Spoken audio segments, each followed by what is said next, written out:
उपनेते प्रकाश पाटील यांकडून पूरग्रस्तांना आर्थिक मदत. 7 जुलै रोजी शहापूर तालुक्यात मोठा पाऊस झाला.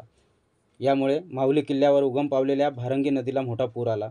त्यामुळे भारंगी नदी काठावर वसलेल्या गुजराती बाग, चिंतामणी सोसायटी आणि कळंबे येथील नागरिकांना त्याचा मोठा फटका बसला.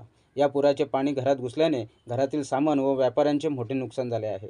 याचीच दखल घेऊन शहापूरकरांना नेहमीच मदतीचा हात देणारे शिवसेना उपनेते प्रकाश पाटील यांनी पूरग्रस्त भागाची पाहणी केली. त्यावेळी त्यांनी पूरग्रस्तांना मदतीचे आश्वासन दिले होते. त्याचप्रमाणे काल संध्याकाळी त्यांनी पूरग्रस्तांच्या घरी जाऊन प्रत्येकी 10,000 रुपये रोख व अन्य वस्तूंचे वाटप करून सामाजिक बांधिलकी जपली आहे. गेल्या अनेक वर्षापासून प्रकाश पाटील हे राजकारणात सक्रिय असून नैसर्गिक आपत्तीत ते नेहमीच जनतेसोबत असतात. कोरोना काळात त्यांनी संपूर्ण भिवंडी लोकसभा क्षेत्रात अनेक प्रकारची मदत केली. त्यामुळे शहापूरसह भिवंडी लोकसभा क्षेत्रात त्यांचा जनसेवक म्हणून ओळख निर्माण झाली आहे.